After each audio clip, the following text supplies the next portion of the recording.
Време е за саботното издание на регионалните вести. Дел од новите апарати во Тетовската клиничка болница не работат. Некои се оштетени од невремето кое го зафати Тетовско на 3 август минатата година.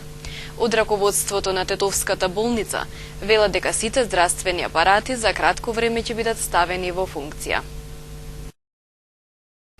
Новите апарати за остеопороза, магнетна резонанса и мамографот во клиничката болница во Тетово не работат. И трите здравствени апарати се во дефект. Пациентите се принудени да закажуваат термини за снимање во Скопскиот клинички центар, каде се чека и по неколку месеци. Дел од нив се снимаат и на приватните клиники. Ова е само клиника, името клиника. Името клиника, нема ништо, нема ни апарати, ни тоа продавштина голема. А многу апарати, не само тој, се во дефект. Сега дали државниве институции здравствени соработуваат со приватниве, па ги праќат пациентите таму, или самите лекари тоа ги прават, овој апарат не ќе дојде кај мене и така. Или тебе ќе ти вика, иди таму кај него, он има апарат. Те префрлува на друга страна, да идеш таму да платиш, срамота, на приватно. Реакции за лошите здравствени услуги во Тетовската болница пристигна и од СДСМ. Според партијата, хигиената во болницата е под секое ниво. Нема доволно тоалети, а во зградата на интерна медицина топла вода нема неколку години. Постои голем недостаток на лекови, на ампуларна терапија, поради што пациентите се принудени сами да ги снабдуваат лековите. Од раководството на клиничката болница во Тетово ги отфрли обвинувањата на СДСМ. Апаратот за остеопороза не работи неколку месеци, поправката е многу скапа, но се надеваме дека наредниот месец овој апарат ќе почне да функционира, велат од болницата. Отаму тврда дека мамографот и апаратот за магнетна резонанса се во дефект, поради штетите кои ги предизвикале поплавите на 3 август минатата година, но во тек се поправки и се очекува во најкраток можен рок да бидат ставени во функција. 95 правосилни електронски одобренија за градба од вкупно 253 барања, издадени се минатата година на подрачјето на општина Тетово. Со електронскиот систем за поднесување барање се поедностави процедурата.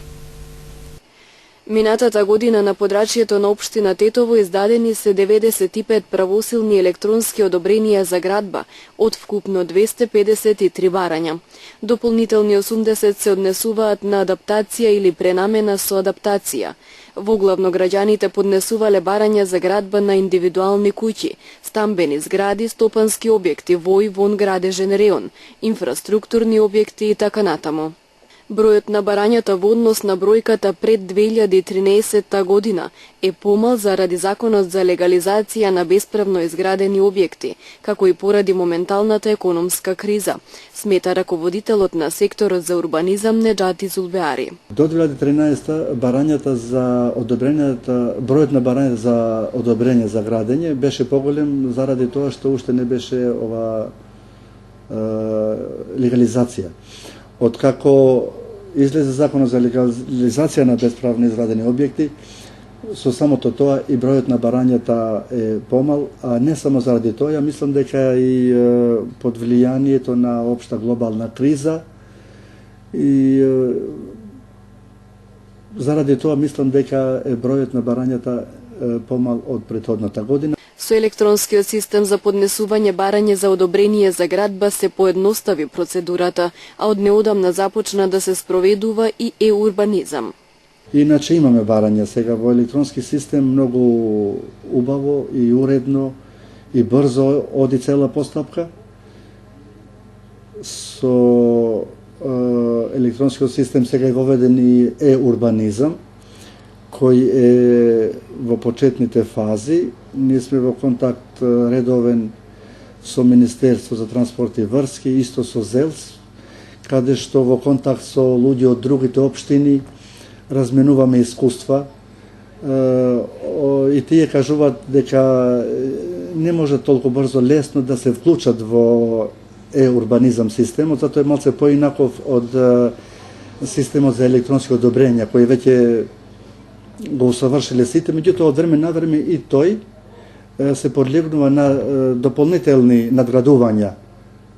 Не изјавуваат, не известуваат од порано системот, од централниот систем, дека на овие денови ќе има на дополнување на системот, така да не се мачиме да бараме предмети во тоа време. Обично тоа се случува за време на викенд или за време на некој празник, со цел сигурно да не се пречи редовното работење на целата поставка. Инаку во 2014 година издадени се 115 правосилни електронски одобренија за градба од вкупно 248 барања, додека во 2013 21 правосилно одобрение од 53 барања. Семеен пакет е новата акција на градската библиотека во Гостивар, која има за цел да го зголеми бројот на читатели од сите возрасти. По цена за една членска карта, книги може да читаат сите членови од семејството. Градската библиотека при Центарот за култура Асном во Гостивар со нова акција во обид да го зголеми бројот на читатели. Библиотеката нуди семеен пакет со цена од 200 денари, кој вклучува користење на книги од сите членови во домот, почнувајќи од сега па се до септември. Акцијата се презема со цел да се врати и гради културата на читањето кај сите возрасти. Гостиварци немаат навика да читаат книги, иако градската библиотека континуирано се подновува со нови наслови и важи за една од најбогатите по книжен фонд во земјава, има едва 1300 члена. Ние како институција каде што пријавуваме на задоволството, големиот број на паѓање на членството во библиотеката, значи се топи љубовта према книгата, што ја мислам дека е не некоја трагедија, но фигуративна трагедија, затоа што сепак книгата е книгата или библиотеката е на супер сила за развој на едно друштво. Ние ги правиме сите наши напори, очекувам помош да дадат и институциите, како школските, самите професори по јазик и други луѓе кои треба да малце поинаку да ја промовираат големината на книгата. Заинтересираните граѓани кои сакаат да се зачленат преку акцијата Семеен пакет, тоа може да го сторат до 26 февруари, до кога трае промоцијата. Градската библиотека во Гостивар функционира со 2 оддела за деца и за возрастни, а располага со над 12.000 наслови. Талентот за глума, креативноста и разни филмски и театарски проекти беа можност за младиот тетовчанец Игор Томески да добие стипендија за студирање во Соединетите Американски држави. Како средношколец во Тетово, сега веќе 20 годишниот Игор Томески слободното време го поминуваше во глума и режирање аматерски филмови, волонтирање при разни настани и проекти, што подоцна му донесе стипендија за универзитетско образование во Соединетите Американски држави. Високите оценки во средното училиште, како и богатата биографија со голем број ангажмани, биле пресудни Игор да обезбеди бесплатно студирање во сите 4 години. Значи, од мали нозе се занимавам со глума, пишување сценарија, режирање на филмови. Веќе годинава одбележува 11 години како глумам. Глумев во национална серија на Канал 5 на 8 години, потоа 10 години сум во театар. Имам глумено на сцените во Франција, Германија. Имам режирано и напишано 3 долгометражни филма до моите 16 години. Тоа ги импресионира америчките универзитети и беше една од клучните работи кои што ги натера да ме финансираат. Покрај моите филмови, тука и моето долгогодишно актерско искуство, мојата волонтерска настроеност, нели да помогнам во културното развивање на градот Тетово со моите филмови, како и мојот висок академски перформанс. Талентот и способностите на Игор му донесува и членство во Нобеловото здружение за истакнати светски матуранти. Тоа дури му овозможува да избира и нов повисоко рангиран факултет за да го продолжи школувањето. Во јуни 2015 година јас станав член на Нобеловото здружение за истакнати светски матуранти. Тоа здружение е основано од господинот Нобел и господинот Левис и е интернационална организација која што интегрира, следи и поддржува средношколци со висок академски и вонакадемски перформанс. Во здружението може да се стане член само по покана. Кај мене дома стигна порака во кај мене дома стигна писмо во јуни да бидам член на оваа организација и мене како единствен македонски представник и еден од двајца балкански представници ми представува особена чест и задоволство да бидам член во ова почесно здружение. Нобеловото здружение има за цел да отвара поголеми врати за овие истакнати ученици. Значи, Нобел помага на разни начини, преку давање на разни стипендии, преку поврзување на учениците со разни организации, како и други високо рангирани универзитети насекаде во Америка.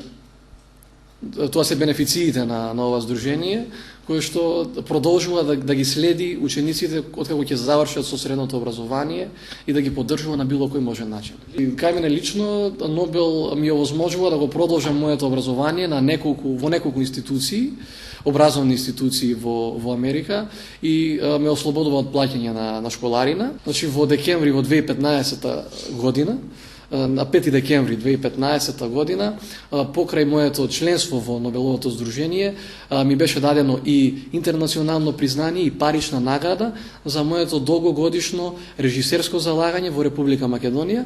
Наградата беше доделена врз основа на моите 3 долгометражни филма, кои што сум ги изработил до моја 16 годишна возраст, што Нобел го смета за реткост и за големо достигнување. Овие 3 филма придонесоа многу млади личности во Тетово да почнат да создаваат своји лични филмови, мотивираа многу млади. Исто така, дел од наградата оди и за мојата авторска театарска представа Театарски џумбус, која што ја поставив минатата година во 2015 година. Представата беше наградена за својата содржина и за својата порака, барање на поголема поддршка од младите, поголема поддршка за младите ентузијасти и користејќи ја представата како општествен коректор, кој што представува како пример. По факултетот иднината Игор ја гледа во Америка. Бидејќи се занимавам со глума и режија од мали нозе, иднината ја гледам во Соединетите Американски држави, затоа што државата има развиена индустрија филмска, како и театарска, и мислам дека фактот што Америка ги поддржува младите кои што се спремни да работат, ме прави да си ја барам мојата иднина таму.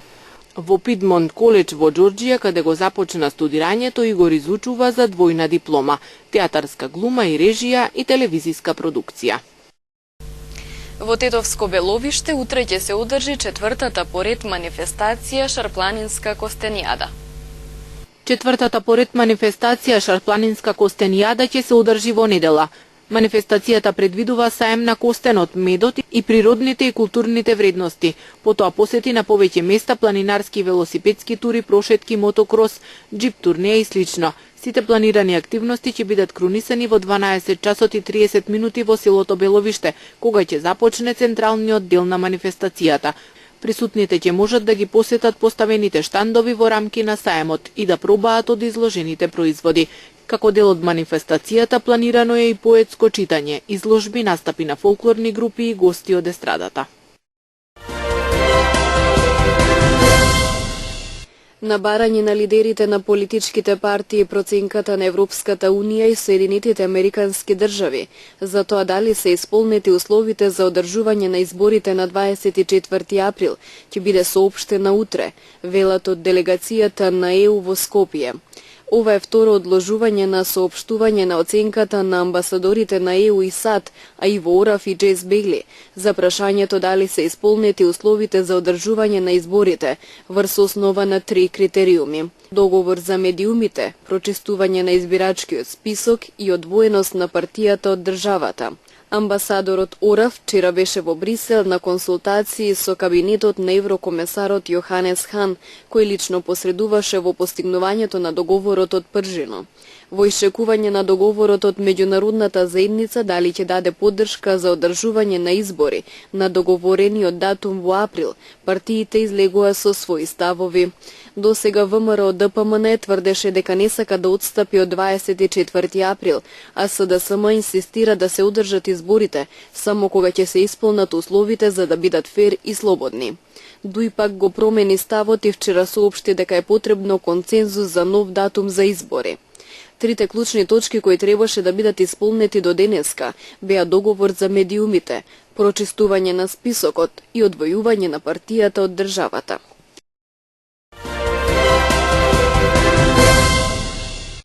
Британскиот премиер Дейвид Камерон денеска изјави дека историскиот референдум за британското членство во Европската Унија ќе се одржи на 23 јуни. Договорот овозможува Британија да ја намали миграцијата да избегне поголема интеграција во еврозоната. Камерон изјави дека Британија никогаш нема да се приклучи кон еврозоната. Неговата влада побара од Европа повеќе права за земјите надвор од еврозоната, намалување на регулациите за поголема конкурентност на Европа на глобалниот пазар, повеќе права за националните парламенти при донесување на заеднички решенија и воведување на можност за намалување на социјалната помош за имигрантите од европски земји. Двајцата службеника на српската амбасада во Либија кои се киднапирани во ноември минатата година загинаа во американските воздушни напади врз база на Исламска држава во Либија, а се чека официјална потврда од либиските власти и идентификација, изјави денеска српскиот министер за надворешни работи Ивица Дачиć.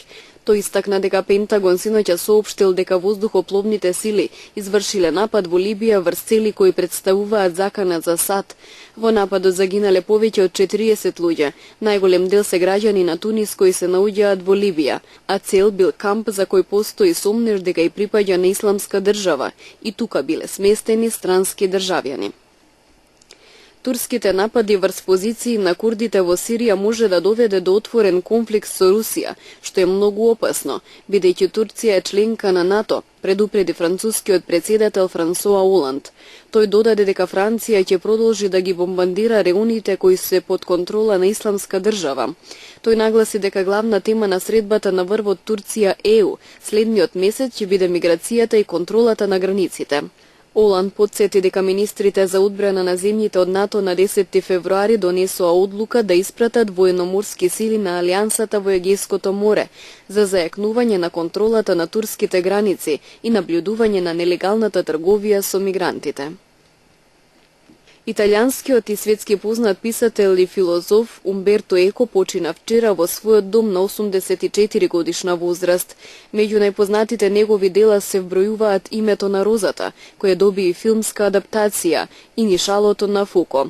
Познат е и по академските трудови и есеи во полињата на семиотиката, теологијата, медиумската и литературната теорија, а заедно со тоа пишува и книги за деца. Умберто Еко е роден на 5 јануари 1932 година во Алесандрија, во италијанскиот регион Пиемонте. Почнал да студира право, но прекинал па се одлучил за студиите по средновековна филозофија и литература. Беше професор на универзитет во Болоња, напиша и објави бројни трудови.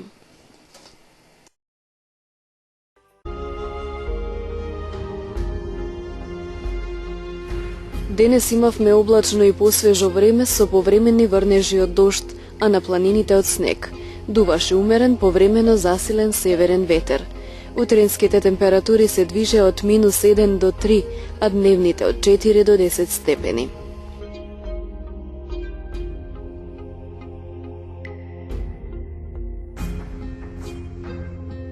Времето утре ќе биде сончево и потопло со мала облачност и со слаб до умерен северозападен ветер. Утринските температури ќе се движат од 3 до 7, а дневните од 8 до 14 степени.